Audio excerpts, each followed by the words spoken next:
Welcome to the Creative Play and Podcast Network. Join us as we share our favorite RPGs, one-shot games, tabletop games, reviews, and convention panels. Sit back and enjoy the show. Hi, this is Kelly, aka Trixie from Ragnarok and Roll, a Scion to Ragnarok story, and Tilda Wimblewick from D&D Journey of the 5th Edition. First off, I would just like to say thank you to everyone for listening to our varied adventures, as well as for rating us on iTunes and RPGpodcast.com. If you haven't rated us yet, we would greatly appreciate it if you could. And if you're looking for more ways to support our efforts, we are now on Patreon, a great site where you can help us continue making more podcasts, as well as some special surprises for our patrons. If you can, please look us up at www.patreon.com/cppn. Every little bit helps. And again, thank you for listening. Hey guys, Jim here with Creative Play and Podcast Network. And joining us today is Thomas from Sixpence Games to talk about a little thing called Fear of the Unknown, a zero prep horror mystery role-playing game. Yeah, thank you for having me. Hey, Thomas. So Fear of the Unknown, like you said, zero prep horror mystery role-playing game. It's powered by the apocalypse, which I'm guessing most of your listeners know what that means. But in case they don't, it means that it was in some sense inspired by the very, very good RPG Apocalypse World by Vincent and Megwee Baker. I have so much I could say about it, and I don't know where to start. I guess the tagline is solve mysteries, face perils, encounter horrors, and see how that changes you as a person. The idea is every game is a horror movie. I pleasantly came across Fear of the Unknown first on Drive-Thru RPG when I was looking for some spooky Halloween games to get playing, and then I'm like, what is this Fear of the Unknown? And then all of a sudden I discovered, as soon as I did a little Google foo, I'm like, there's currently a Kickstarter that ends on Halloween for Fear of the Unknown. So I'm like, let's find out more. So immediately I'm like, ooh, backing? And I'm going to leave a little comment there to you guys saying, hey, like chit-chat sometimes. We love games. And I, of course, love the idea of let's make a horror movie with zero prep. Which is, as a GM, I am a huge fan of the concept of zero prep. Let's show up and make something freaking fantastic happen. Yeah, thank you. The Kickstarter is running right now until midnight on Halloween, and did you have questions? I do, many questions. But first, where on Kickstarter can you find Fear of the Unknown? So you should be able to find it by just going to Kickstarter.com and searching for it. The URL is kind of long because they have kind of long Kickstarter URLs, but it's kickstarter.com/project/sixpencegames/Fear of the Unknown zero prep horror mystery role-playing with like a hyphen in between each of those. But really, you should just go to Kickstarter.com and search for Fear of the Unknown. It's the one that says Fear of the Unknown. It has the beautiful screaming face. It does. The zero prep horror mystery role-playing. Yeah. So when you mean zero prep, what do you mean by zero prep? We all know not all zero preps are the same. Yeah. Oh man, I was having a conversation with someone about that a little while ago, and they were saying like, oh well, nobody means zero prep. They mean like it's much less prep than a traditional game like D&D. But I mean zero prep. If you know the rules of the game, you can walk in and that's all you need, and you can sit down and run a game. And the way that works is this game is designed, Fear of the Unknown is designed for one-shots. Every game is a different standalone horror movie, although you can string them together into a series for sure. And so at the beginning of a session, you and as the GM, or Oracle as it's called in the game, and the players all collaboratively create the setting. And then once you've created the setting, the players create their characters together. And part of each character, like part of creating the setting creates locations and NPCs and organizations, the town obsession, things like that, that you can pull in as narrative elements in the story. as you play the game, and they have mechanical effects when you pull them in. And then when the players create their characters, including creating the relationships between their characters, like how they know each other or whether they know each other, and also each player creates at least one NPC as part of their character creation. So the end result of that is you have a whole lot of narrative elements that you can use as you're telling the story. But then to get the basic structure of that story, there are some really useful sort of random tables that the GM has access to, where you roll on... do I not have one in hand? Oh, dang. Well, you roll on 4 separate D6 tables to generate the what kind of thing the antagonist is. Like, is it a normal person? Is it some sort of unstoppable supernatural being? Is it a conspiracy, etc.? You roll for what their motive is. Like, is it revenge? Is it jealousy? You roll for their what it is they're doing. Like, is it just randomly killing people? Is it kidnapping people? Is it haunting a specific location, etc.? And finally, you roll for the inciting incident, which is something like a player is an attempted victim, or something happens to one of the NPCs that you've created, etc. And so that gives you this sort of skeleton of the mystery that you then use all those details that you've generated in setting and character creation to flesh out.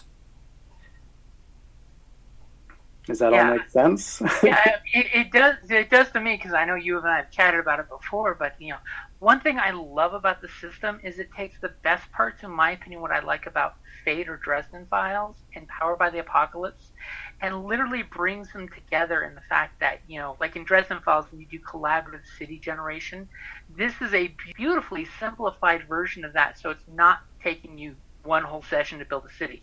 In 15 minutes, your friends could go just around the table, create the setting, the NPCs, which I love when players make NPCs, because it totally helps you as a GM get the player buy-in, and they get so much more player agency when they realize they created old lady Crothers that's down the street that sees all and knows all.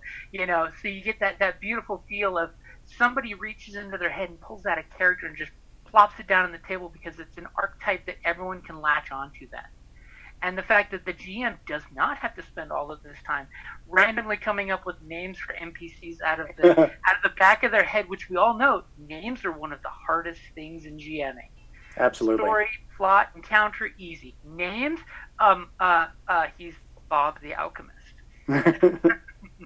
But the beautiful thing with Fear of the Unknown is the fact that you use tags, which is such a beautiful game system, because it then doesn't limit people. Because it's not like in say, D&D, we'll totally throw the D20 system out there, where all of a sudden someone sneaks and everyone does that. We all know every game group that does that. Who's got the best stealth?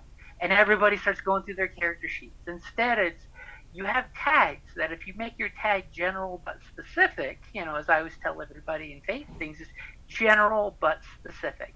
So this is a specific thing, but you could use it for multiple things. It's not metagaming or basically throwing it out there and seeing if it sticks in every situation. Yeah. And the team up idea. I'll totally let you get into that. But I'm a fan of, like we did talk that one time about splitting the party. Your system actually rewards that idea, as well as the whole, okay, this makes sense that these 3 people are doing one thing and the other folks are doing another thing, because, well, why just stand around when you can multitask? Yeah. Thank you. Yeah. So for anyone who's not already familiar with the term tags, what we mean by that is like short descriptive phrases like I'm the high school quarterback, or I have a stalker, or I carry a revolver in my purse, or I'm the head of the PTA. I don't know. Bad boy. Yeah, things like that. So the idea then is, when you make a roll, either to investigate, which is when you have a question that you want to try to find the answer to, or when you face peril, which is when you're in a potentially deadly situation. Whenever you roll for one of those things, you see which tags of yours you either think would be relevant or want to pull into the scene. And so you can select up to 3 of your positive tags or town tags, because town tags are wild, which means they can be invoked by players to help them out or by the GM to make things harder. So you select up to 3 positive tags. The GM selects up to 2 of your negative tags, which represent like flaws or weaknesses or things that get in your character's way. You get +1 for each positive tag you invoked. You get -1 for each negative tag that was invoked, and that determines your modifier. But more importantly, the selection of tags determines what fictional elements are in play in the scene. And so, for instance, one thing that I really love when players like figure out that this is a fun thing that they can do is the different NPCs are represented by tags. And so if there's a character who's not in the scene, but you want them to be, you invoke them as a tag, and then they show up for some reason, and you have to figure out why and work them into the narrative in a way that makes sense. And like you were saying, yeah, giving the players agency and ownership over the NPCs like that is something that I've found is really popular with the players. It's nice when they can play junior GM on their own and actually manipulate NPCs and get that good feel. So besides, like in a good, bad B movie, you always want at least one NPC to die during the investigation or horror story, you know. So that way, we need to sacrifice this NPC to save our butts. Let's throw the sheriff in the way just because. Yeah, and that is absolutely a mechanic. You in the game, when you face peril, instead of taking an injury yourself, if there was a town tag in the scene, you can mark off that town tag. And so, like, if it's an NPC, maybe they get killed. But if the town tag represents, like, a location in the town, for instance, maybe it burns down. Or one time it got flooded in one of the stories and washed away in that regard. So you can have any environmental impact in the horror movie. I mean, we all know rainstorms are a great way to be stuck in a small town. Exactly. And you were mentioning how this is like a schlocky B horror movie, and that's very intentional. And one of the things that I've found is most important to me as a viewer of that kind of movie is that I really want to have strong opinions about the characters. And so those can be positive opinions where I love them and I want to see them survive, or those could be negative opinions where I hate them and I want to see them die. And one of the things that I really like about what I've managed to get this system doing is that the players pretty much always have strong opinions about the characters. Like, they love their character because they're their character that they created, and they love the characters that they created connections with their characters with as part of character creation. And frequently they hate the NPCs that they come up with.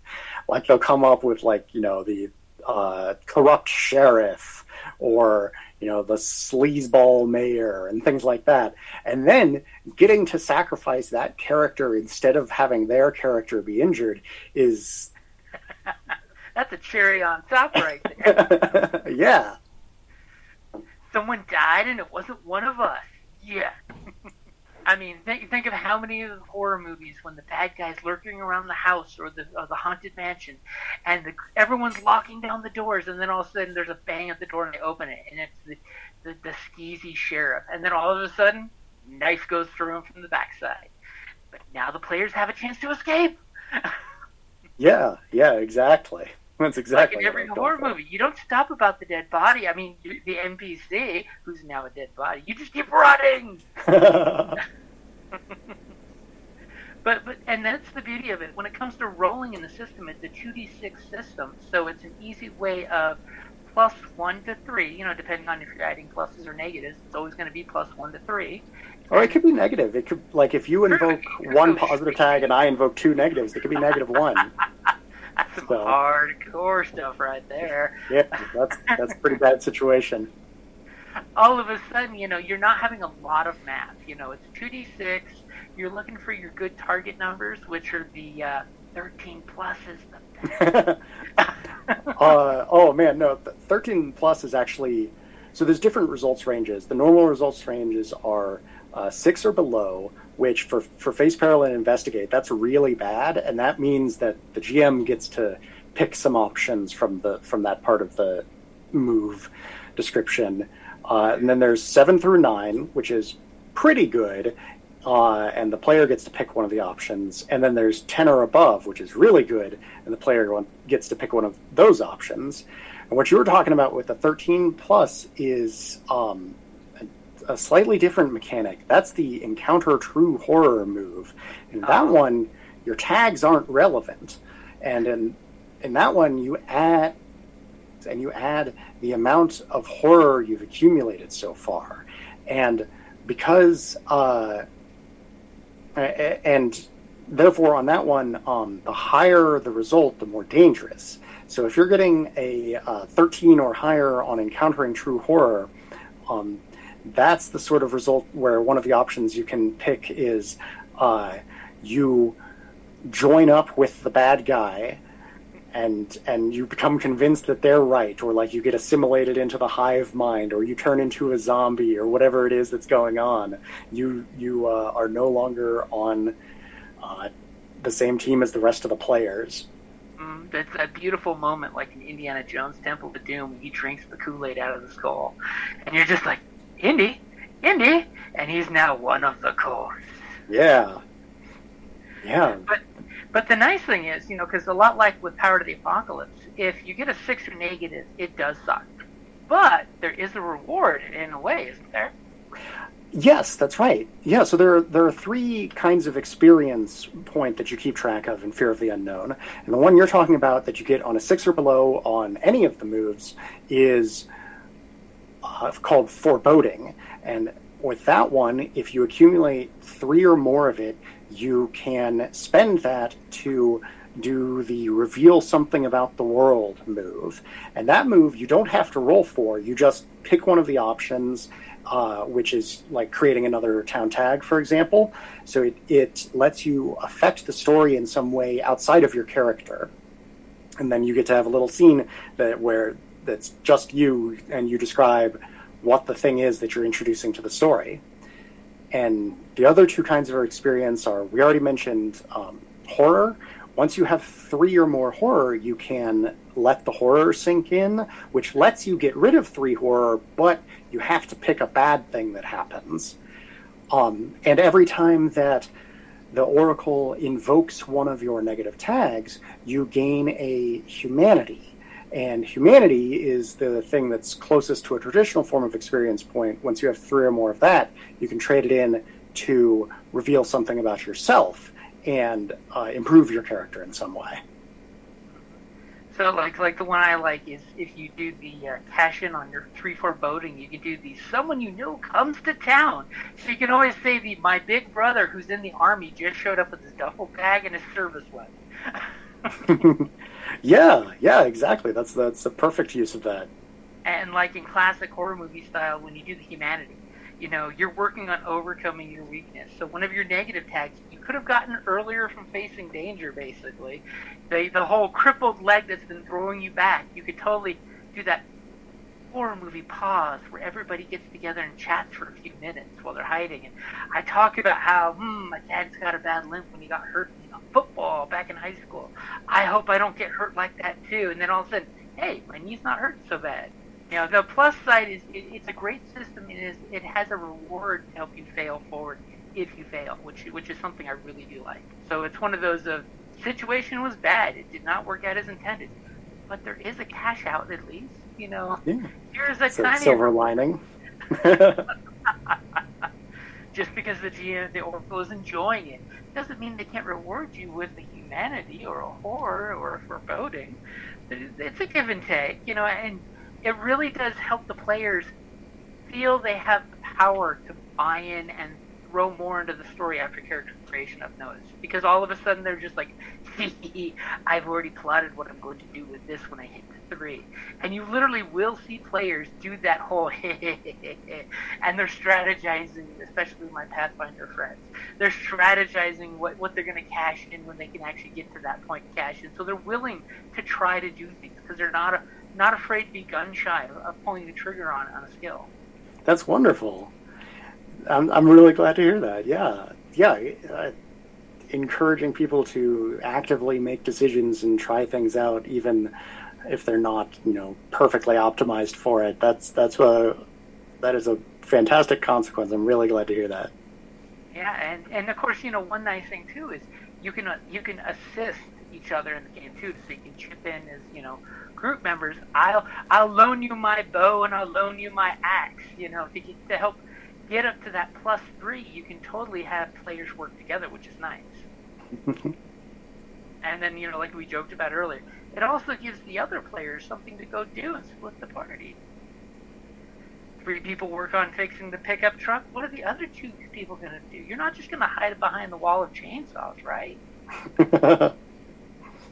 Yeah, man, you got to get into the fray. Let's go into the creepy house and look at the newspaper clippings. What's the worst that happens?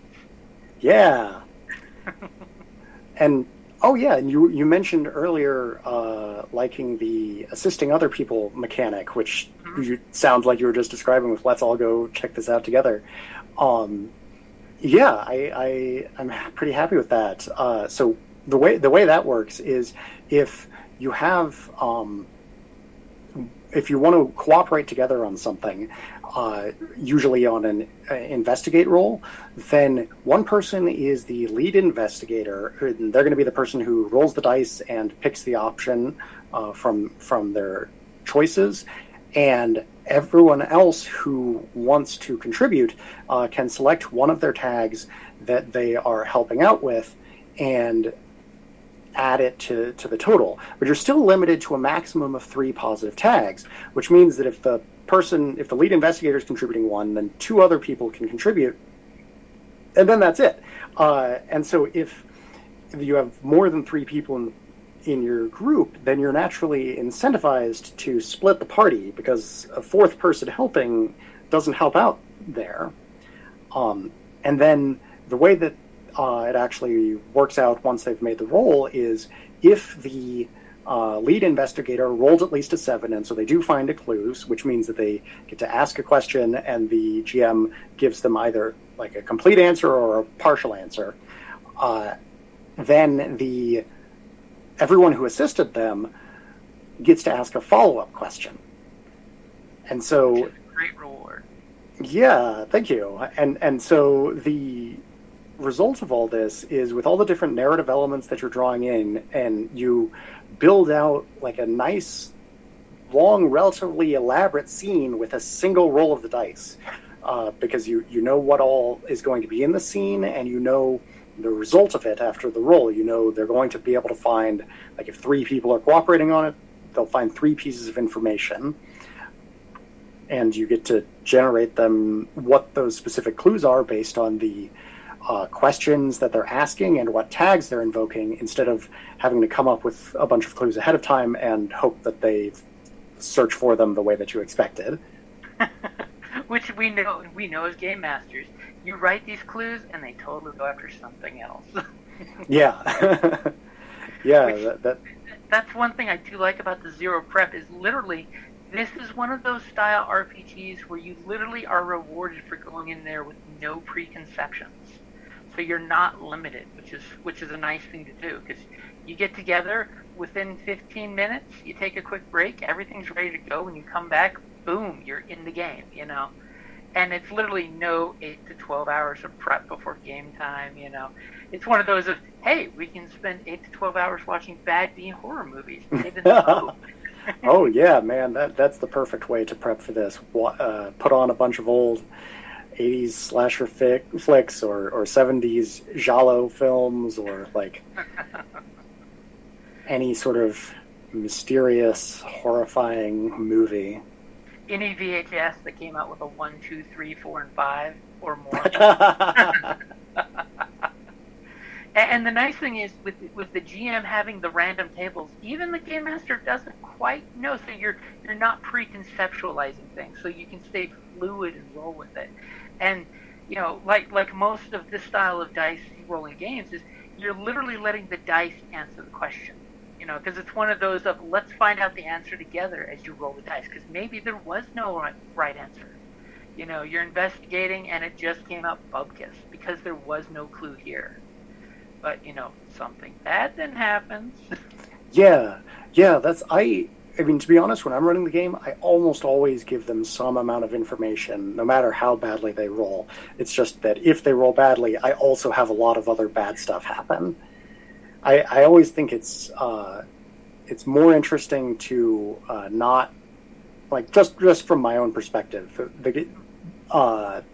it's more interesting to let them find stuff out, but put them in a shitty situation.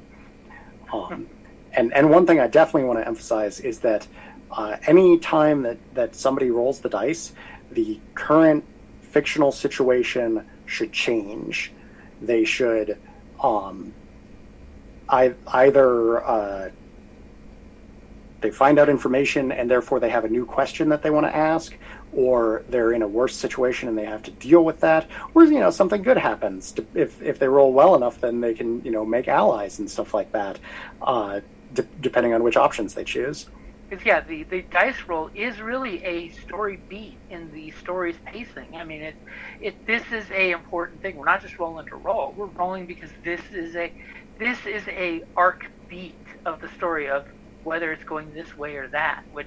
And that's one thing I joke with players in other games that are just like dying to roll that D20. It's like, guys, you don't have to roll. Often, in a game setting, I'll give you a description and then follow it up with anything more than that, you may have to roll something. And then not tell them and ask what the action is as opposed to the choice that they want to make. Because we know players, sometimes they'll get a little code wordified and they'll say, oh, yeah, I totally want to do this skill or this roll. And it's like, no, tell me the action. And then we see what happens. And then you can do the dice roll results is the clarifying of, this is what I tried to do in my head, but here's how it really worked out. Yeah, it's interesting, since I've been running so many games of this during all of the playtesting process and everything. I've played with a lot of different players from a lot of different backgrounds, and I absolutely do see players usually people who've played like a lot of D&D or Pathfinder, who are like, I want to use specific abilities and things like that. And I find that I've actually ran for two different people who it was their very first role-playing game, that they'd never played any role-playing game before, but were interested. Right. Yeah, and they were both fantastic because they didn't come in with any preconceptions or anything. They just went with the flow of what was going on and did a really good job. So there's something magical when you get a newbie at the table that feeds off the creative energy and just starts going crazy, and you're like, you're 12, bring it to me. You're creating a little too much in the world, but I love where you're going with this, so I'm going to use it. But it is great when you get somebody new at the table and they may not know mechanics of role-playing games, but they're immediately getting the idea of make-believe and imagination, which is the key points of this. I mean, we're talking about role-play games in general. We're playing make-believe. The rules are just there to give us guide rails to make sure we don't, one person goes too powerful over the group or another person just, takes over the show, which is totally Oracle's job. Hello. Well, but yeah. I mean, I don't know. That's definitely taking over the show is definitely the GM's job in most games. But I really would like to, using the show metaphor. Like if this were thinking of this as a TV show or movie or something, in the way I think of it is, in most games, the players are actors who are playing their characters, and the GM is the writer-director. And in Fear of the Unknown, the players are actors and the GM is the director, but everybody's in the writing room. And so I really try to be like, no matter how outlandish the things that the players say, as long as everybody's vibing with it and it's not like killing the game for anyone or anything like that, I try to go with what they're doing. And they don't get to like decide who the killer is. They can decide who their character thinks the killer is. That's when the good stuff happens. Yeah, but like really, I can only think of like one time that a player was really like going in directions that didn't work for anybody else, and that was at a convention where the player I'm talking about was a boomer who was only playing the game because his son was playing the game, and he wanted to like see what these role-playing game things that his son did were for, and so his character's name was like a sex joke, and he just kept making sex jokes, and I would occasionally let him, do things, but I would mostly focus on the other players. And his son was great. His son was really good. So, I mean, I often in my games, when I know the audience that I'm talking to here, I will totally do that when I know the audience. Because when you're at a con setting, you have to play by different rules. Yeah, man, I almost feel like the whole family setting. Yeah, that's true. There were like kids around, so yeah, that's not a private situation like most games are. When you have just a group and the circle of trust is there.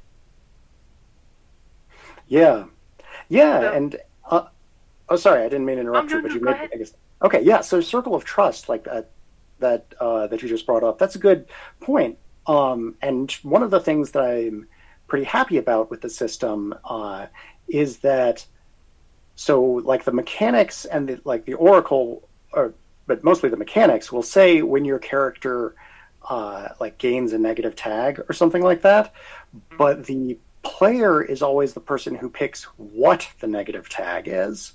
So you're never going to be in a situation where it's like a thing I know a lot of people who play a lot of horror games have complained about is like, I don't want to have to deal with like a character who suddenly gets OCD because like I have OCD in real life and I don't want my fucking character to have it too. It's role-playing for a reason. Yeah, it's like, but I rolled a 73 on the random mental illness table and that's OCD, so that's what you get. And there's none of that. Like in this, sure, like your character got horrified and now they have a trauma symptom, which is represented by a negative tag, but you decide what that is. So like if you want to play a character who has OCD, you can do that. If you want to play a character who gets a phobia of being outdoors around strangers now because that's where the event happens, you could pick that. If you just want to have it be that your character's having a guilt trip or like having bad nightmares, anything like that, because all of those things can then be brought into the story as, a fictional element by invoking their tag, and then you build the scenes around the tags you invoke. And so whatever you pick, the GM will be able to work with. Yeah, and that's the nice thing is the player gets to literally pick their poison when something negative happens. You could be the guy who now's got the little cue card in front of him that says someone peed themselves. And that's the tag you pick, because now anytime there's a social interaction, there's definitely a tag there. The bad guy goes sniffing the air and immediately knows which direction to go because you had asparagus the night before. Yeah, you could definitely pick you could pick like I peed myself as a temporary tag if you want it to be like just your character peed themselves in that one dangerous moment because they were so scared, or you could pick like and then it would go away eventually after your character like changes clothes and takes a bath, or you could pick a different option from the list of severities of injury, and you could take a permanent negative tag that is like your character pees themselves when scared, and then it'll keep coming up and might come up in social situations, might come up in dangerous situations, all that sort of stuff. So yeah, you can use the same sort of ideas in a variety of ways, depending on like how much you want it to come into play. And the nice thing is you're picking it, so if you want to be tongue-in-cheek with your character, you can totally do that, because, Biff, the football quarterback, peed himself. So all the people he's probably bullied at one point or another, if he decides when he has his character building, that's our weird relationship that we nobody picks on you but me is our character relationship, And now they can poke fun at that guy, and you could totally have a great around-the-table camaraderie because of it. Yeah, I really like how the players coming up with that and talking with each other about like their opinions about the different tags and things like that. Because while nobody else can control what tags you get, they can still make suggestions, of course. Mm-hmm. And yeah, like you said, the sort of player camaraderie and sense of building things together is a lot of fun. I really enjoy it. Yeah, it's definitely one of those ones like the new Genesis Star Wars game, when people roll threats or advantages, so they get a boost or something detrimental that happens. It's funny when players can pick their poison or suggest to each other something detrimental that'll happen to the group as a whole, how interesting the dynamic happens with your player group, because they all realize something bad's happening. Let's have fun with it, and it's one of those that they don't see that a negative thing is happening, but an interesting thing is happening. And that's one that I always love in RPGs, when you remind folks that something interesting is about to happen. Could be good, could be negative, but it's not bad. It's just interesting. Unless you roll really, really bad. But then again, you're playing a horror game that's probably a one-shot, so it's okay to take those characters and drive it like you stole it, Enjoy every aspect of them while you have them, Yeah, absolutely. I've played plenty of games where people eagerly watched their characters die as they did reckless things over and over in the game. Oh man! In fact, one of the earlier playtests that I played, in the very first time so Fear of the Unknown doesn't have hit points or anything like that. Instead, the different moves have these different options on them, and some of those you have to mark them off. So when you pick one of those, you can't pick it again unless you recover it some way.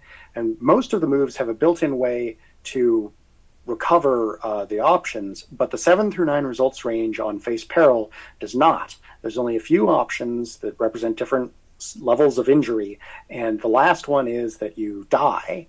And also, remember, you could always mark off a town tag instead of getting injured. But I ran a game one time where the very first time that somebody faced peril, he was like, I choose that my character dies.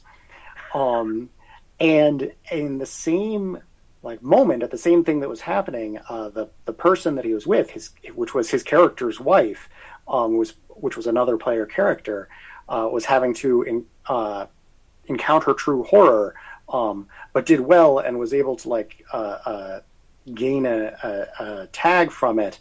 And he was like, can we have the tag that she gains be that my ghost is haunting her? That is beautiful.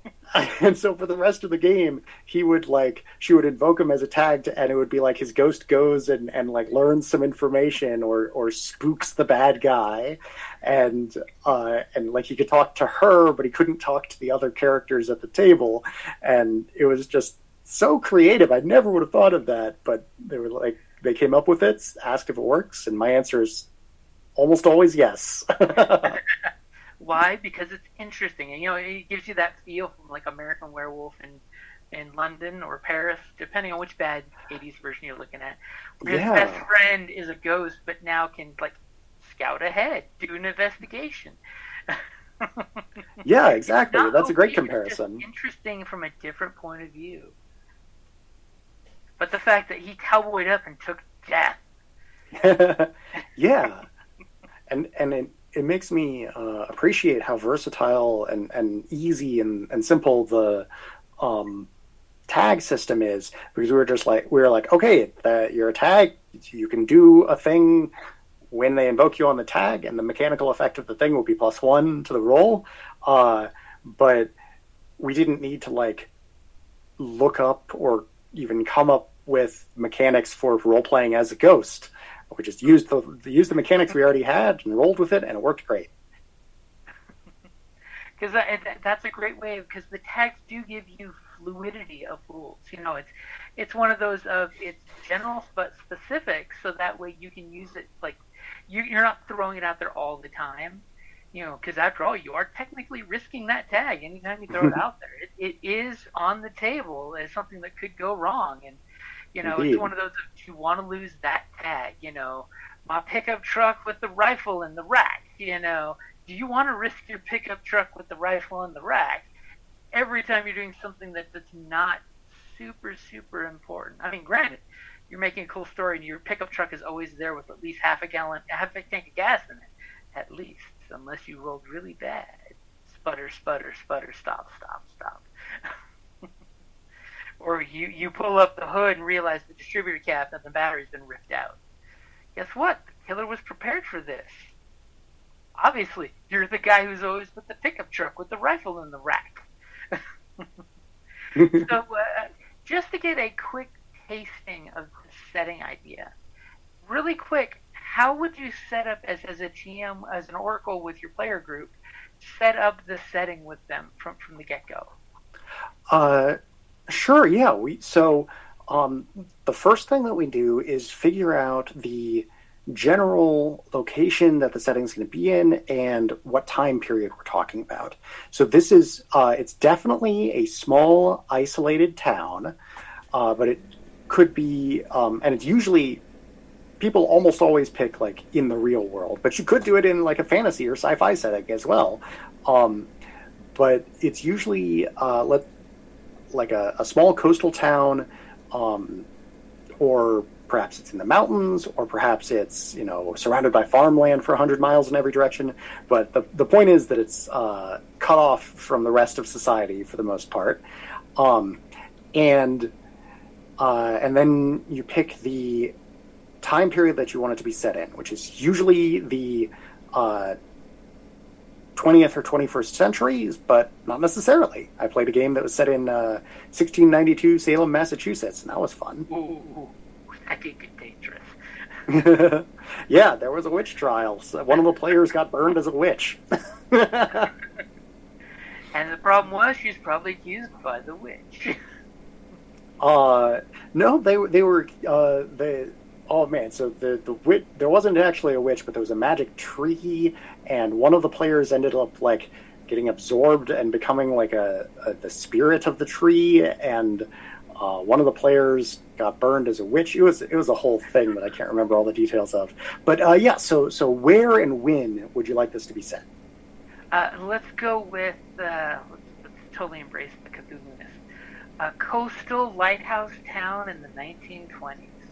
Okay, great. So you mentioned a lighthouse, which leads right into the first question. So you're going to, I'm going to ask you 5 questions, and you'll end up with 5 town tags, which are wild tags that any player and the GM can invoke. So for the first question, what's a local landmark? Gain a town tag like the abandoned quarry, or the statue of the beloved town founder, or the only diner in town. I would totally throw out the rocky cliffs that are just shy of the lighthouse. Okay. So this is the second time you mentioned the lighthouse, and I do want to say that in general, if we want to have something come into play in the story, then it should be represented by a tag. So if we want this lighthouse to be important, then it should be represented by a tag. But you don't have to pick it right now. There will be another opportunity to get it. So for right now, we can go with the cliffs. So the second question is, who's someone that everyone in town knows, or at least knows of?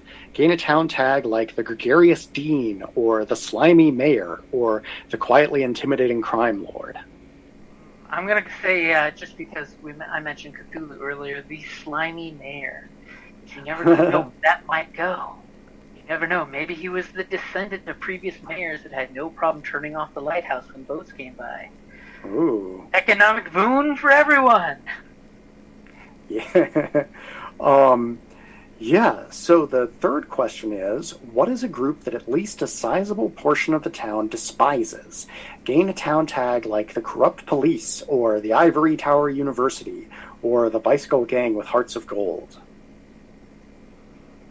You know me, I'm a fan of the Greaser biker gang, but this is a little too early, but we can always say the biker gang that's back from the war. Ooh, We did have motorcycles in World War One.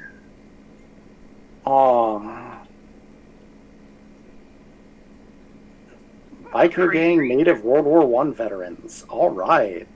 They've seen the worst that this world has in it, and now they're ain't afraid of nothing.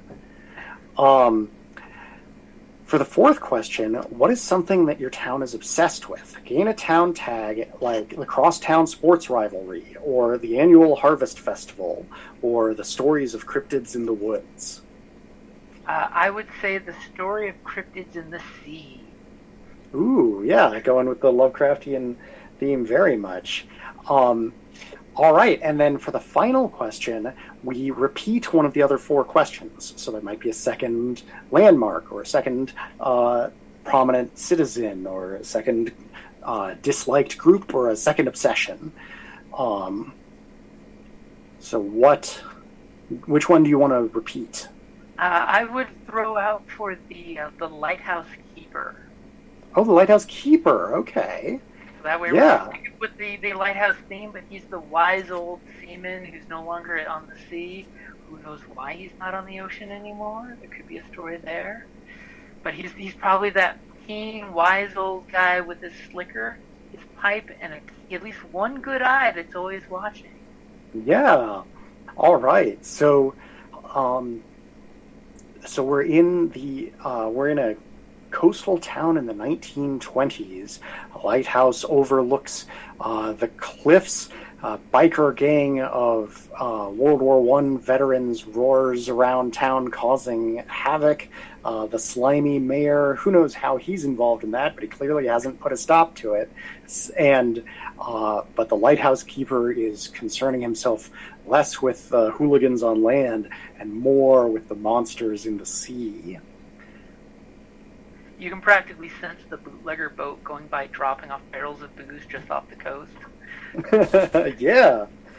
So, for instance, if I roll on here, let me pull up the random tables, and I'll roll to see. As I refer to it as the nefarious chart. Yeah. The GM tables. All of them are in the full rule book. Of course, they're not in the Quick Start rules, and the ones that you need to generate a mystery on the fly are also in the GM screen. And then there's even more helpful random tables in the rule book, such as why won't the police help? There's always got to be some good reason. So if you'd like, now we can roll to generate a random mystery structure and talk it through and come up with a mystery premise together. Okay. So for what is the antagonist, I rolled a 6, which is a conspiracy. Ooh, it gets deeper and deeper. And It is then- the 20s. It's all about conspiracies. Yeah. For what are they doing, I rolled a 5, which is coercing people. Their motive, I rolled a 1, which is revenge. And the inciting incident, I rolled another 6, which is something happens at or to one of the town tags. And so we're looking at a conspiracy in town that is coercing people in some way, and the players find out about it because of one of those town tags that we just decided on, which are the cliffs, the slimy mayor, the biker gang, the stories of monsters in the sea, and the lighthouse keeper. See, I always like the idea of something happening to the bikers as a beginning thing, because then it gives the bikers a reason to be good or bad, as the case might be. Yeah, and so Yeah, my mind also went to the bikers immediately because, like, okay, it's a conspiracy. That means it's a bunch of people. The biker gang is a bunch of people. But maybe one thing I like to do, sometimes I like to go with a straightforward thing like that. Sometimes I like to, kind of use that as a red herring and add a twist on it. So maybe the biker gang's doing something bad, or maybe somebody's doing something to the biker gang. Maybe they're a victim. Yeah. And so one of the things that's a theme in some of Lovecraft's work, since you mentioned liking that earlier, is people turning into monsters. So maybe the cryptids in the sea are turning people into monsters. Maybe they like regularly demand some sort of sacrifice from the village, and the village is trying to conspire to sacrifice the biker gang instead of themselves. Whenever you can have an outsider sacrifice themselves for you, it's always better for the community. Yeah. And so now that's like the basic idea of it. I would start, if we were playing a full game of this, then everyone who's playing would create a character, and which would give me a lot more details and like their relationships with the town, and like if somebody's character concept is their the crazy corner street preacher who's saying everyone in town is sinful, then I'm going to connect them to this story in a very different way than if their character is like the chief of police who there's like either might already know about the monsters in the sea and the sacrifice and want to try to put a stop to things in a different way, or like might be brand new in town and it hasn't been let in on the town's secret yet. And the one thing I like is when it gets to character building, how they have relationships with each other. Yeah, that's something that's in the full rules, but not in the quick start rules. You each player can create one bond between their character and another character, which means that on average, each character will have two bonds: one that they created with someone else, and one that someone else created with them. And a bond is a wild tag that represents how your characters know each other, and you can only invoke it if your two characters are cooperating on something in the same scene as each other.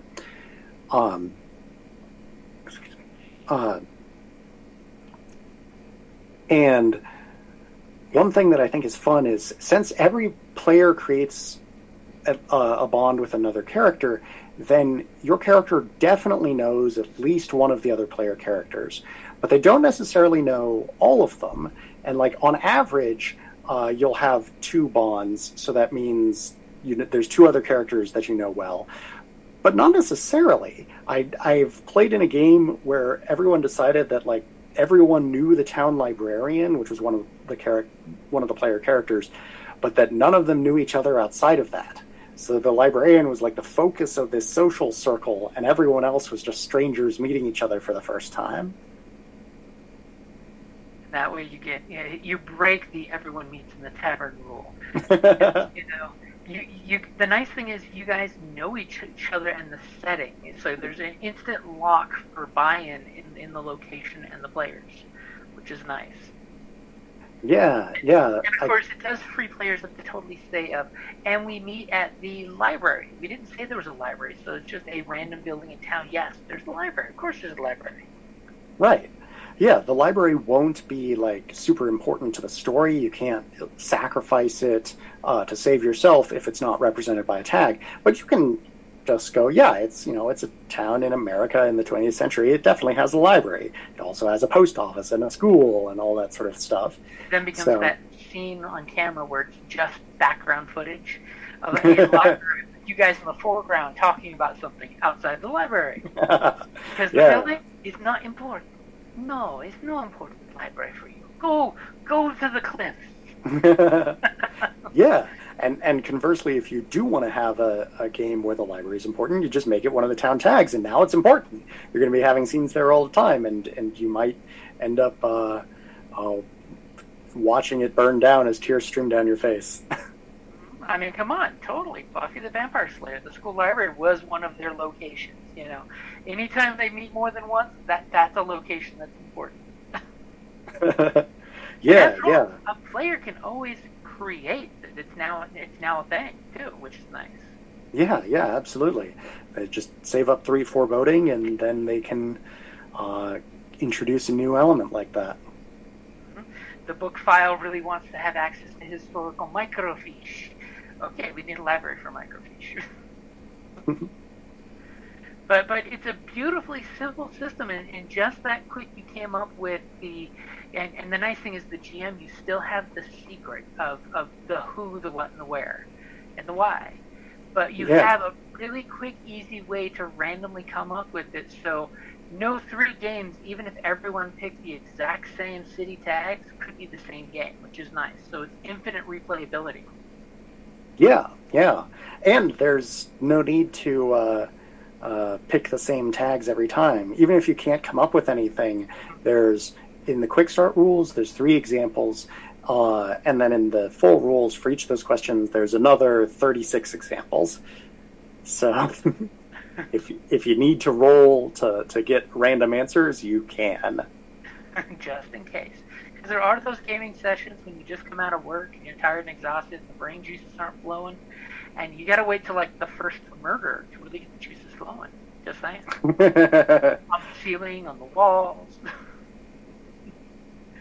And one nice thing with the Kickstarter is the extra stretch goals we have for the extra theme books, which I do believe one of them has been unlocked.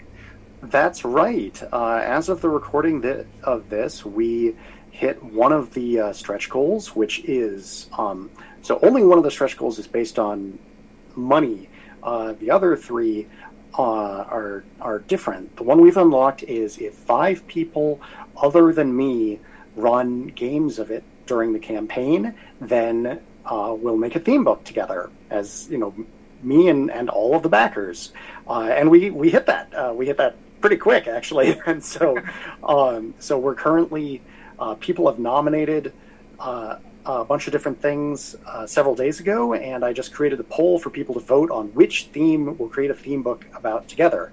And a theme book is some alternate mechanics, so like different setting creation questions, or different character creation questions, or maybe a new move to represent, to really tell a specific kind of horror story. And so, like, for instance, there's an add-on you can get which has 4 theme books in it. Curious Things, which is about characters with strange powers. Deadly Dreams, which is about a killer in your nightmares. Can you guess which horror movies inspired that one? I can hear the claws on the wall. Indeed. The Return, which is about multiple generations in the same town. And Day of the Mall, which is about which is set entirely in a mall instead of in a small town. And right now, we've got 49 responses voting on what theme book we should make together, and Urban Exploration theme is in the lead, with Isolation, locations cut off from society, being in second place, and Objects Behaving in Unexpected Ways being in third place. All of them very, very material-rich settings. And I'm a big fan of the theme book ideas because it's a great way to, literally add. It's basically a mini setting book, which is nice. I mean, I personally am hoping we get the additional 43 backers as of Monday to get Sean Patrick Fannin to write his Horrifying Heroes theme book, because I'm a big fan of his even before he wrote the Savage Worlds Rift games. Awesome. Yeah. He'll write a Horrifying Heroes theme book, and he's also one of the people who I quoted a testimonial from on the page, which is, this design is beautifully quirky and brilliant, intensely clever. I'm really happy to hear that praise like that. Hey, from one beautiful creative mind to another. I mean, it really does lighten the spirit when you get that kind of feedback from somebody who's also a creator.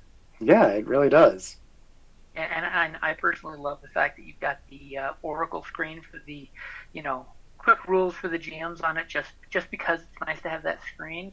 And let's be honest, as game masters, when you put that screen up, it's intimidating as hell for your players because they just know you've got something back there. Even though I've totally let people behind the screen, because normally I don't have one unless there's a specific privacy I need. Like this one, it's good to have privacy with those dice, you know, because that's the only time it is a Oracle you touch them pretty much, which is really nice. You know, Yeah. when you're making the antagonist to the story, you know, and after that you put the dice down and it's all about your storytelling.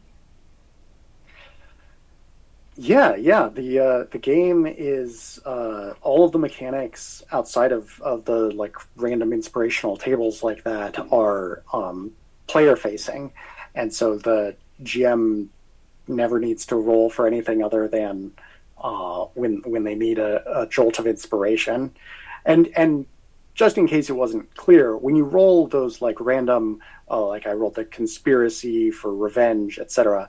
You don't have to go with the one that you roll. You could pick a different one. You could roll twice and pick your favorite.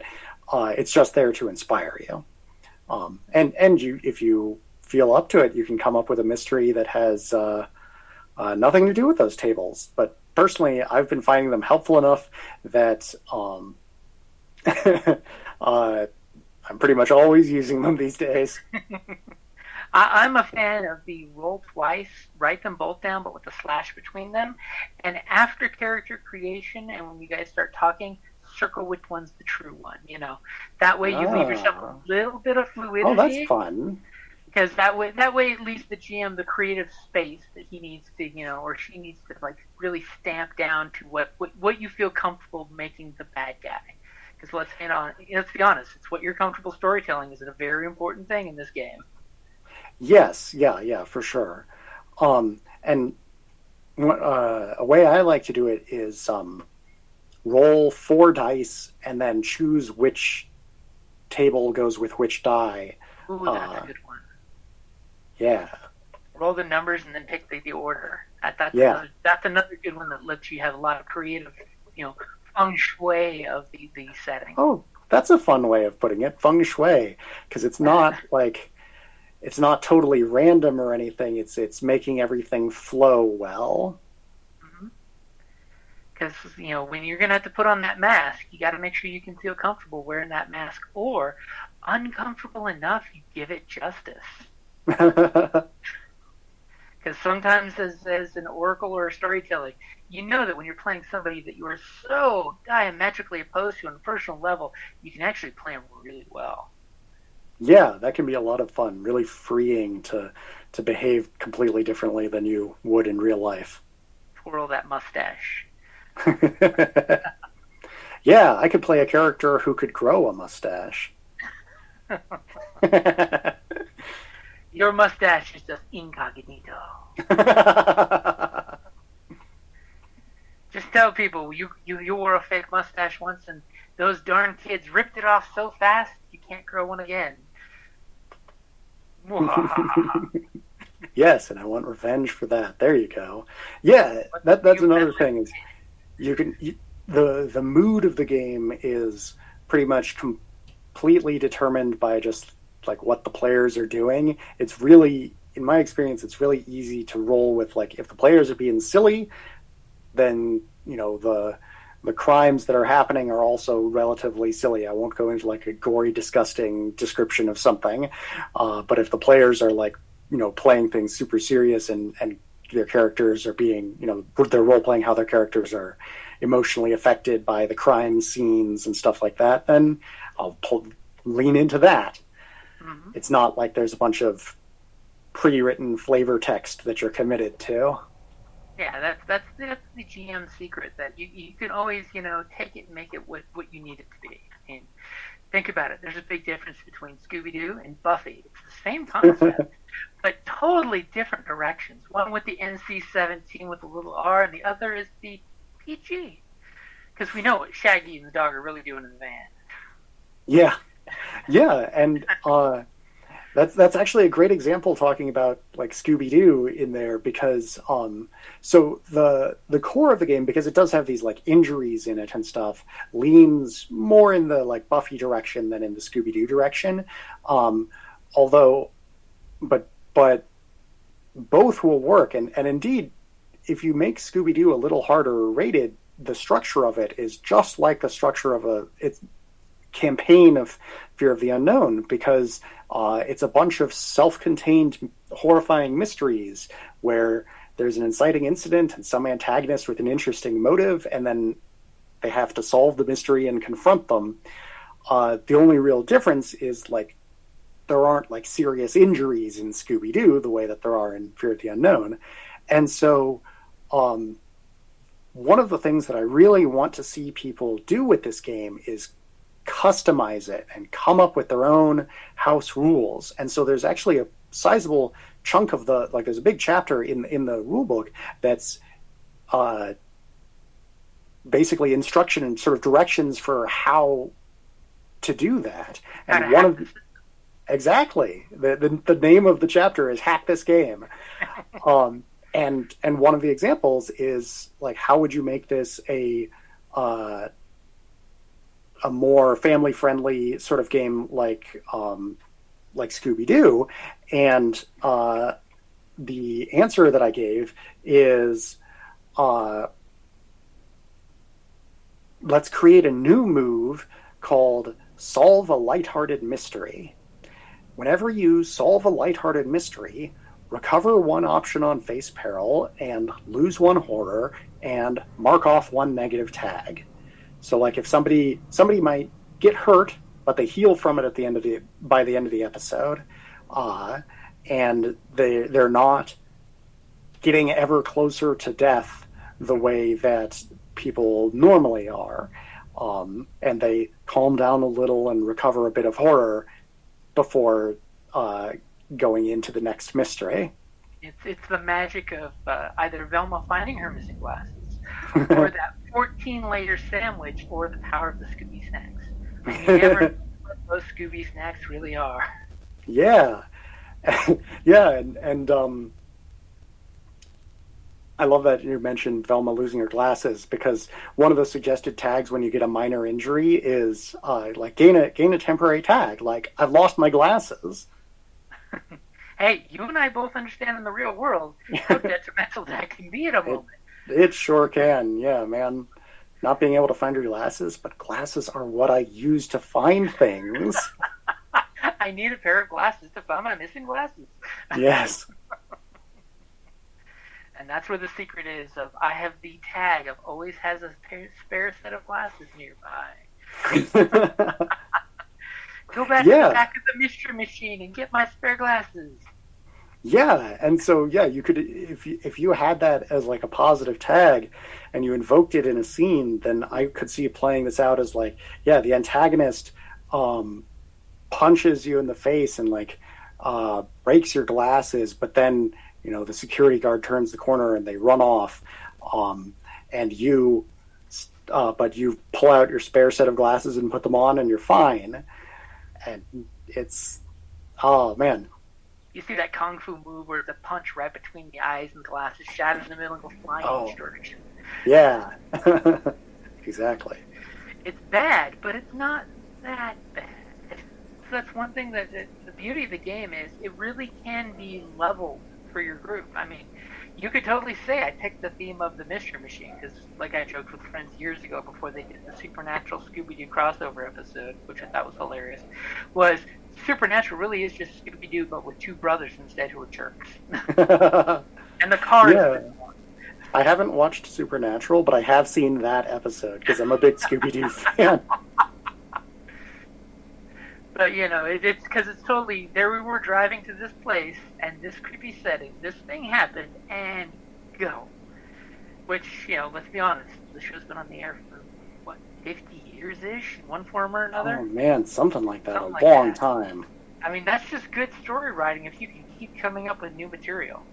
Yeah. I had a coworker teasing me because she watched the new movie, and she's just like, oh yeah, there's totally this fashion designer that's made the costumes of every major villain they ever arrested, and that's the villain of the next story. And I'm like, I'd actually watch that. Oh yeah, I've seen the new one. You're talking about Trick or Treat, Scooby-Doo. It's good. Yeah. It's good. Yeah, all of a sudden she was like, I saw that this weekend. You gotta watch it. I'm like, okay, it's on my list. I put it down. I'm sure it's on somewhere for streaming. Because, it's just storytelling from a different person. You could totally creep it up to be something different, I really want to see it because I was told there's a Cthulhu in a well. Oh, yeah, that's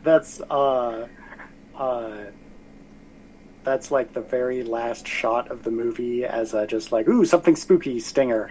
And along the heart of horror movies, you gotta have that after the credits stinger. I mean, shaking eggs and moving hand. Oh, yeah, and in fact, there's a mechanic in Fear of the Unknown for after the credits stingers like that. It's the epilogue move, which is in the full rules, but is not in the quick start. I actually really like this one, both for what it does, like in the game and sort of outside the game. It has two parts. The first part of it is that each player goes around and says what was the most emotionally significant moment in the game for their character, and so if that situation involved their character being scared, they gain a horror.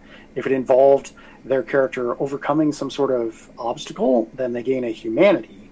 And if they think it will continue to have repercussions in the future, then they gain a foreboding. And they can get like all of these or however many are applicable. So that's the first part of the move. And then the second part of the move is you can make as many of the revelations as you would like and have the, horror, humanity, or foreboding to spend on. So that's like you could reveal something about yourself, reveal something about the world, or let the horror sink in. And this gives you, it won't really have any mechanical effects going forward, but it's fun. Exactly. It gives everybody a moment to like show how their character is affected by this going forward. And if they have the foreboding, show how it affects the town going forward. And so the whole thing is just a lot of fun. Like you could totally do, like you're talking about the theme book, The Return. That could totally be used for a generational game that the next, each VHS tape, chapter 2 of the story is like a decade or two later. And because of what they placed in the setting, you could just roll with that as a campaign. It's almost like what was that? Jeepers Creepers, where every couple every 23 years, yeah.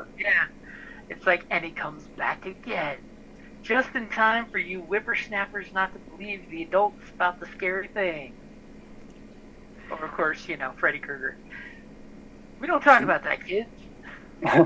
Yeah, that's exactly what the Return theme book is about. Is like you play an ordinary game, and then the next game that you play, here are some questions that affect that change up what the town tags are to represent how the town has changed over the decades in between the two games. That's nice. And on top of that, it could totally be when the GM rolls the antagonist. It could be a total red herring, or it could be completely what the expectation is. Someone playing on the stories and actually using it for some other reason. You go from the 20s to the 2000 and, 8, 9, when Blair Witch came out. They're trying to get movie students to come out and film movies in their setting now. Yes, yeah. That's a great example. But Thomas, definitely thank you for coming up with Fear of the Unknown, and I gotta thank you for on Drive Thru RPG. I totally chipped in the $1 that was the recommended you want. It is there free, which is awesome, by the way. Thank you. Yeah, that's for the quick start rules. Available now on Drive Thru RPG. Anyone who picks up the quick start rules throw a review in there, because I'm just saying that does help. Other people see what gets reviewed because algorithms are algorithms. Definitely jump in and share the Kickstarter. I mean, I hate to say it, if you can't back it, at least share, like, and comment. That is totally free for my artist friends out there. They know that I love sharing that. Heck, I think I shared it on Facebook today, one of those of the list of free things you can do for your artist friends that don't cost a penny, but will totally help their productive, creative art happen. Because if you don't share it, well, you're just being selfish, keeping it to yourself. If you actually liked it, you should still like it, because that's just like the thing you do. And of course, comment, because if there's no comments in a post on social media, these social media algorithms hide that stuff like nobody's business. Look at Facebook. Yeah. You'll find out about it a month later after it happened. Yeah. Yeah. All of that stuff would be incredibly helpful. Thank you. That was great. Hey, that's one of the ways I can champion, because I like to comment, and share myself. So yeah, and that's why I totally dropped you that. Hey, if you guys want to talk about it, I'm totally playing this quick start rules before the end of the month, and I'm totally backing to play afterwards the same thing, because then it's going to totally be a Thanksgiving themed horror show. Just saying. Yeah. And if you're listening to this and you think it sounds interesting, but you're not sure you want to buy it without having played it first, join the Discord, and I run games of it regularly on there. I'm running it every Saturday during the campaign, and then I also run it once or twice a month, just in general, open to the public. You can find a link to the Discord on the Kickstarter page. And speaking of social media, is there any way where people can look to find you on social media?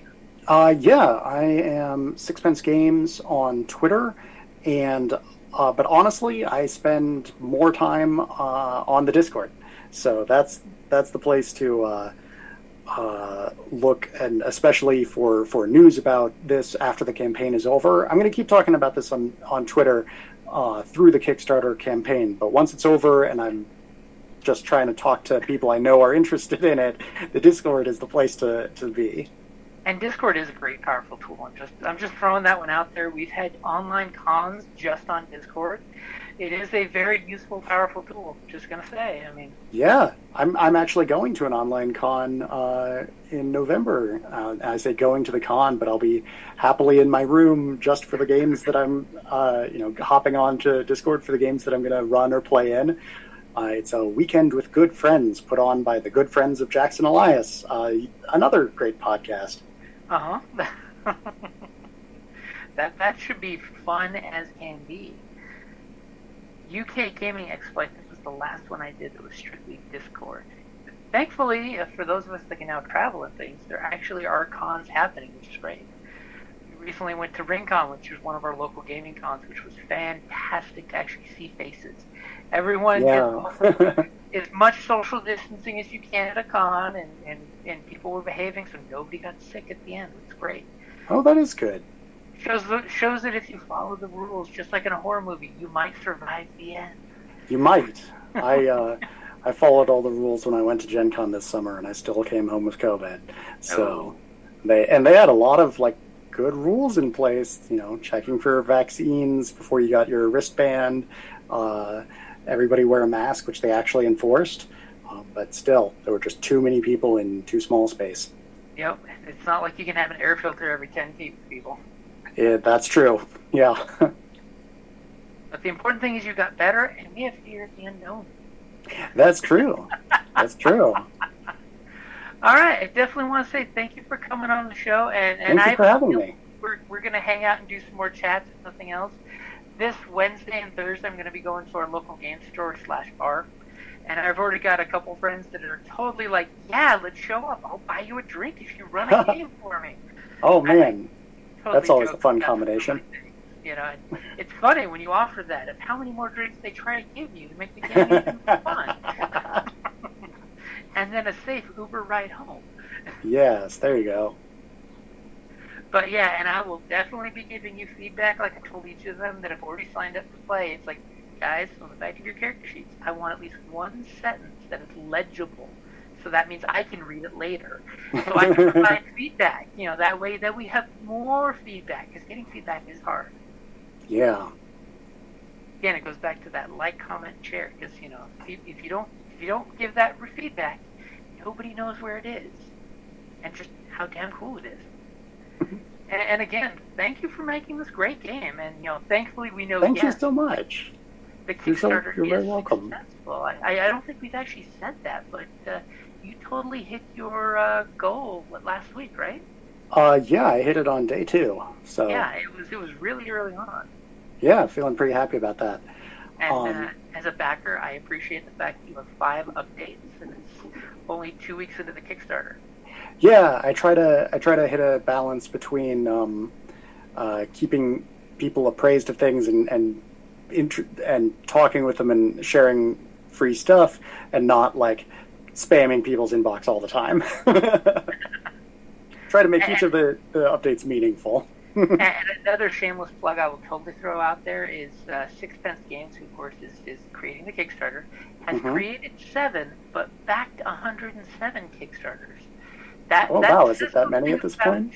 That's what it says on Kickstarter right now. But as a often backer, I appreciate seeing that the creator backs other stuff too, which is cool. Rather than just making that account just for the Kickstarter. Makes it a human being, not a machine. Yeah. Oh wow! It's actually up to 115 that I backed. Of which 88 were successful and 27 unsuccessful. That's really interesting. I hadn't looked at that page in a while. Got to pour out the drink for the unsuccessful ones, because not always is the time and inclination at the right time. And I gotta say, an unsuccessful Kickstarter does not mean an unsuccessful product, because I know for my second game, Cultists of Cthulhu, which is a board game. The first time I ran a Kickstarter for it was unsuccessful, but then I, canceled that campaign, retooled some things, got more outside eyes like yours, reviewing it, and relaunched it, and it became my most successful Kickstarter yet. Awesome, because again, it goes back to that feedback. It does help. Plus, a lot of times, I've had a few friends that their games haven't Kickstarted, and it's like, yeah, but as a consumer of Kickstarter products, I'll point out here were 3 other things coming out at the exact same time. And we all know when you do a Kickstarter, you don't know what else is going to drop at the same time unless they're openly advertising.